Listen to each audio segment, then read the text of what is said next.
Welcome to the Report NBA podcast review preview edition.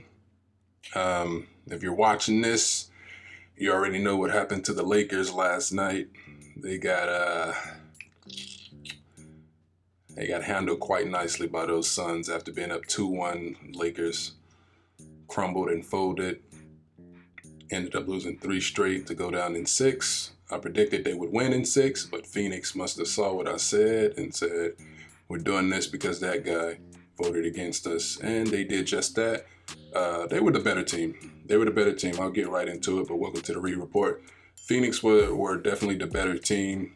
AD was not healthy. The Lakers just haven't been healthy all season, but I really don't think that's an excuse. I really don't, because if they were going to use that, and if I was going to use that, then they should have just lost to Golden State and went on to lose to Memphis in the play-in, to be honest. Let's see, Devin Booker showed up, and by the way he played in this series, he and DeAndre Ayton for the most part of probably the first 2 or 3 games, you would have thought that these guys been here before. You would have thought that the Lakers were the rookies, the novice, because the Lakers had a hard time scoring in the last 2 games. Phoenix, when they it was something that's so undescribable how they were able to go on these scoring runs, and the Lakers just looked so awful, so bad that you just it was just cringy to even watch them try and compete, because they just looked like a D1 college team trying to play an NBA team. It just wasn't pretty last night. And it wasn't pretty the other night watching them in Phoenix get handled the way they did by 30. They tried to fight back. They tried to get back in it, but Phoenix wouldn't allow it. Chris Paul, major props to Chris Paul. Major props. We're going to get into more of that later because they do have a second round date. We're also going to talk about just real quick. Oh yeah, also Portland. I had Portland beating Denver in 7, and Denver beat them in 6. I think that is an even bigger deal than the Lakers losing, because no Jamal Murray. Even when you go back to the bubble last season, they had Denver. Some people had Portland, beating the Lakers. And when the Lakers finally won, I will say game 3, that's when people realized, oh, okay, Denver's not Denver. I keep saying Denver, but Portland, they are a true 8 seed. This is who they are. But you go back to 2018, swept by New Orleans with no DeMarcus Cousins. That's a blemish. You have to win that series, and they were the 3 seed playing against a 6 seed New Orleans team. You fast forward a year later, no KD in the Western Conference Finals. I didn't expect them to win that series. I didn't pick them to win. I said they would lose in 6. But there was no KD. So it was straight up Dame and CJ versus Steph and Clay. And they got swept. They were swept. They crumbled in 4 straight fourth quarters. And now you go here today against Denver. No Jamal Murray. And they lose in 6. And major props to those teams, but if you Portland, if you Dame especially, I get it. We give Dame all his flowers for his big time moments, his shots, the way he can score and just fill up a stat sheet. But at the end of the day, when you get out of that moment, you look back and you say, this guy really haven't delivered in the way that he should, because he's pretty much at that point where James Harden is, where just winning a regular season MVP, even though Dame has never won one. Winning a regular season MVP, just making it to the playoffs, it just isn't enough anymore. You have to take that next step, and this was probably one of Portland's greatest chances. This is a great chance for a lot of teams now that the Lakers are out. Because as much Laker hate, as us Laker fans are getting, a lot of people were still nervous and scared because they were hanging their hats on Brooklyn. Oh, Brooklyn's going to be the team to do it. Yeah, they'll get out the West, but they can't beat Brooklyn. They lost in the first round. Everybody can rejoice. Hey, do it. As a Laker fan, I talk plenty of trash. I make videos about it. You guys have seen it if you watch my content. I can take it.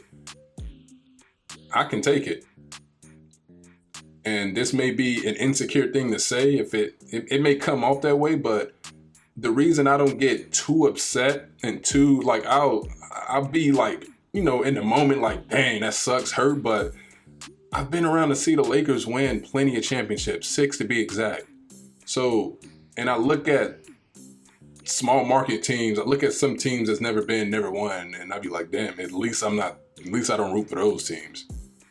So for me, it's like, yeah, it sucks even when they had that 7-year drought of missing the playoffs.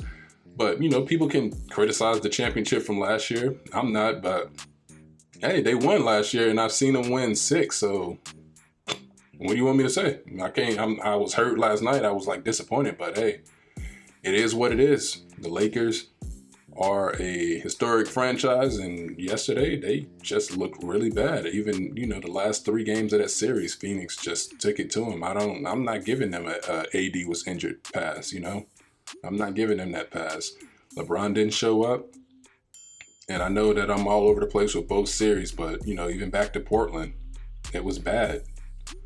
It was bad to see them lose that series because there was a great chance, but you got to take your hats off to Denver because Jokic showed that, you know, he's legit. He's a real deal.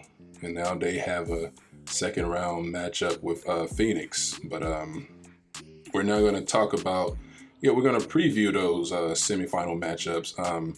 Clippers played the Mavericks tonight. Mavericks can't close that out.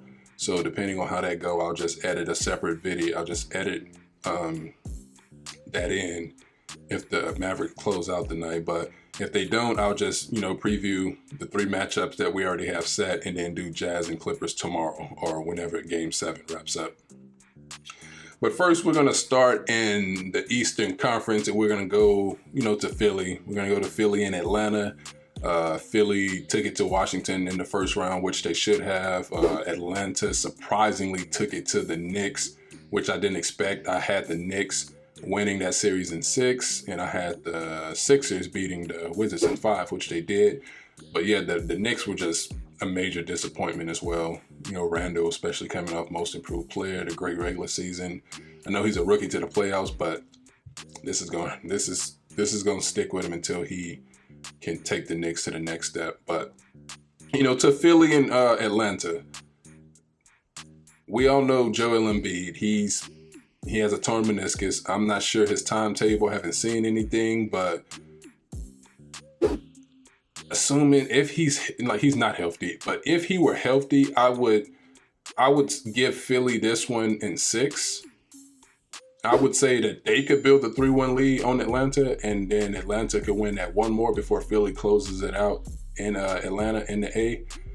But because I don't know Embiid's status, I don't know where he stands, I don't know, you know, how much he can even contribute on the torn meniscus if he comes back. I'm going to say Atlanta can push this series to 7, and I'm going to pick the Sixers to win in 7. I still think they have enough. I still think they are the better team. I know I betted against Atlanta last series, but Ben Simmons, y'all can't lose this series. Y'all got enough. Y'all got pedigree, championship pedigree over there with Dwight and Danny Green. You got Tobias Harris. You guys have little Seth Curry, Doc Rivers as a coach. It's a deep team still. It's a deep team, and they should not be losing this series to a less experienced Hawks team because some of these dudes in Philly has been to the playoffs before. Last year, 2018, like they have this experience. So Philly should still win this series, but if they do, because of Embiid's status, I'm taking the Hawks to push it to 7. And you know, you never know what happens when it gets to a 7, if it gets to a 7. But taking Atlanta to push it to 7. And then we're gonna go with the Bucks and the Nets.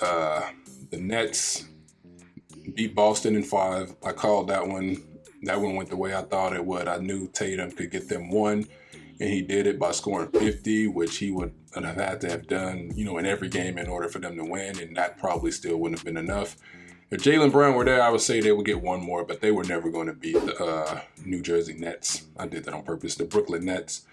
Brooklyn wiped them out, and now Brooklyn will play Milwaukee, and Milwaukee swept Miami, as I said they would, because they had to come out with a sense of urgency this time around after being embarrassed by Miami last year. after being up 2-0 over the Raptors a year before in the Eastern Conference Finals and losing the last 4. Milwaukee had to win this series, and now they have even more pressure on them to win this series against Brooklyn, because no one I'm not going to look at the Bucks and say, well, they were going against the Brooklyn Nets, it's okay that they lost. Nope. Giannis has been around too long now. 2 years is enough. 2-time MVP, back-to-back, and Defensive Player of the Year last year with the MVP award. And you got Drew Holiday now. Got Middleton. I know DiVincenzo is out, but, it's a loss, but I don't think it'll be big enough to affect what they are able to accomplish or what they could potentially accomplish in this series. So they get no passes if they lose. They got PJ Tucker as well. These two teams, Brooklyn and Brooklyn, I said Brooklyn and Brooklyn. Brooklyn and Milwaukee played 3, entertaining regular season games. The first one they played back in January. That was James Harden's second game as a Brooklyn Net. That one ended 125-123. Harden missed the 3 that would have given them the lead, but he was able to track down his own rebound, kicked it out to KD. KD hit it, put him up. Middleton had 2 chances on a 3, but he missed them both. Brooklyn won. Fun game. They play again a couple months later. And that back-to-back, every team had that back-to-back against one another. They had those series, 2-game series. Milwaukee won both those games in Milwaukee. The first one was 117-114. KD missed a 3 that would have tied it. I believe Kyrie made a layup to even cut it to 3. But anyway, Milwaukee hung on to win that game, and then they went on to win a couple of nights later by 6 points, which was like the biggest margin in the series. I think, it was a combined 11-point win for like all 3 teams. Like it was a really close series. And if that's any indication, then we're in for a nice little treat in the playoffs. And in the playoffs,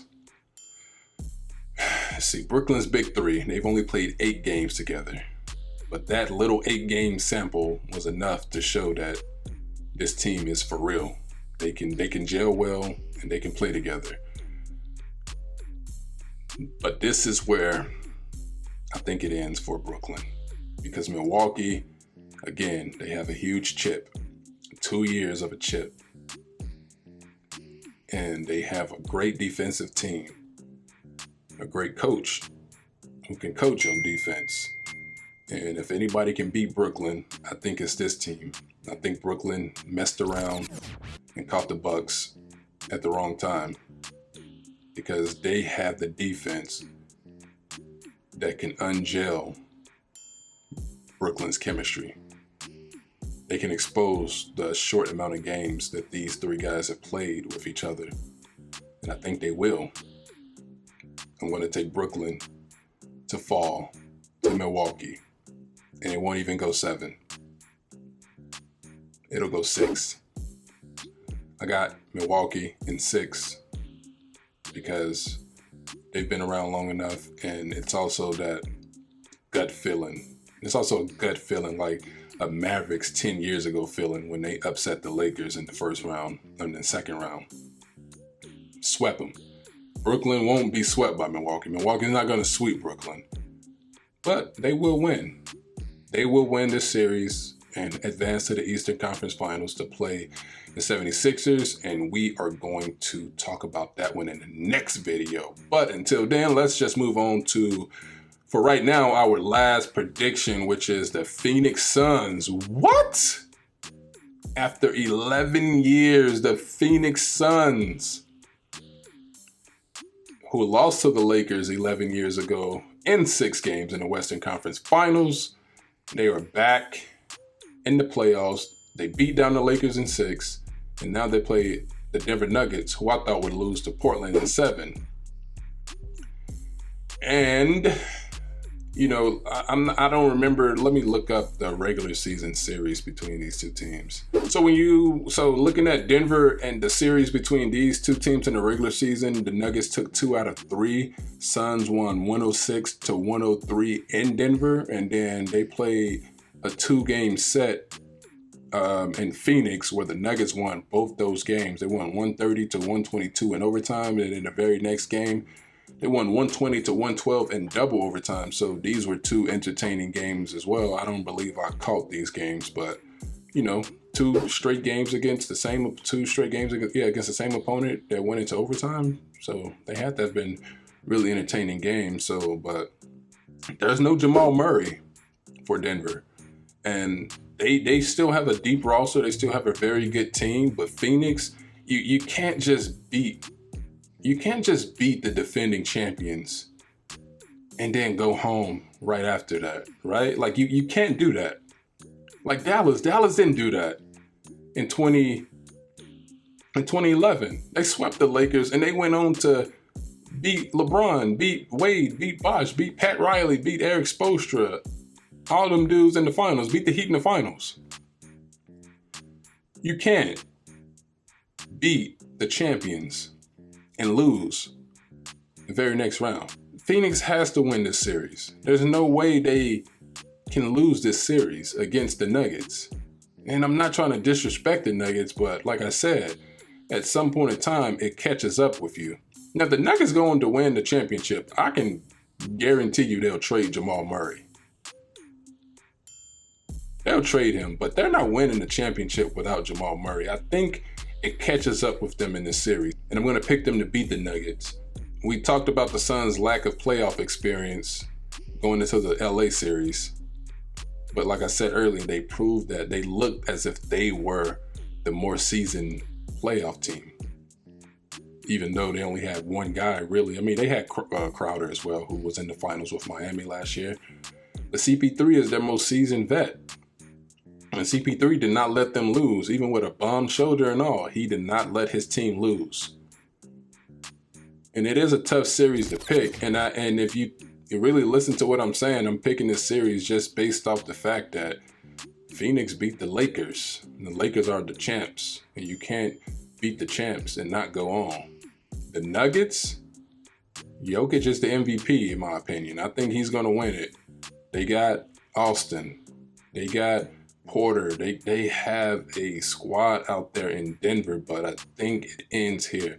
I'm going to take Phoenix to win this series. I think this time it'll really go the distance to 7. This one will go to 7. Phoenix will beat Denver in 7 and advance to the Western Conference Finals to play Utah, Dallas, or LAC. You know, the Los Angeles other team, the Clippers. But like I said, that series hasn't been decided yet. You know, who Utah's going to play. If the Mavericks close out tonight, I'll add it to this. If not, it'll just be a separate video after Game 7, if there's a Game 7. But thank you guys for hearing me out. Appreciate you for listening. Until next time, stay true, be you, less stress, more love. Take care.